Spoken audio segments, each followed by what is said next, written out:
সপ্তাহের শেষ কর্মদিবস বৃহস্পতিবার দেশের মুদ্রা বাজারে ডলারের দর অপরিবর্তিত ছিল। বাংলাদেশ ব্যাংকের তথ্যানুসারে এদিন ডলারের সর্বোচ্চ দাম ছিল ১২২ টাকা ৭৫ পয়সা, সর্বনিম্ন দামও ছিল ১২২ টাকা ৭৫ পয়সা। কয়েক মাস ধরেই ডলারের দাম ওঠানামা করছে, তবে গত এক মাসে ডলারের দাম অল্প কিছুটা বেড়েছে।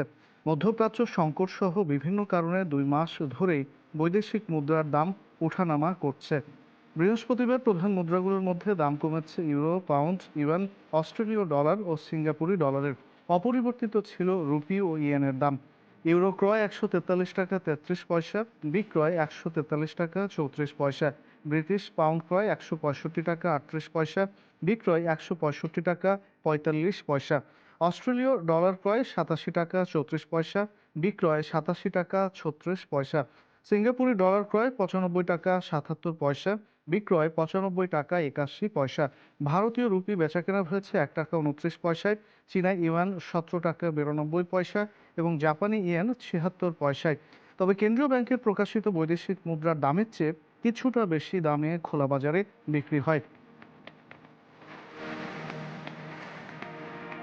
এদিকে টানা ৪ দফা কমানোর পর এবার দেশের বাজারে কমানো হয়েছে স্বর্ণের দাম। এবার ২২ ক্যারেটের ১ ভরি স্বর্ণের দাম ২,১৫৮ টাকা বাড়ানো হয়েছে।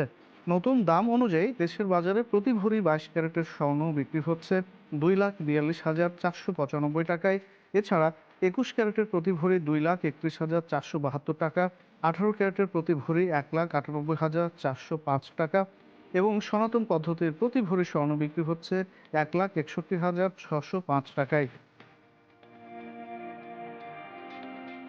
স্বর্ণের দাম কমানো হলেও দেশের বাজারে অপরিবর্তিত রয়েছে রূপার দাম।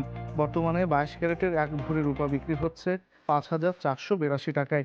এছাড়া ২১ ক্যারেটের প্রতি ভরি ৫,১৯০ টাকা, ১৮ ক্যারেটের প্রতি ভরি ৪,৪৯১ টাকা এবং সনাতন পদ্ধতির প্রতি ভরি রূপা বেচাকেনা হচ্ছে ৩,৩৮৩ টাকায়।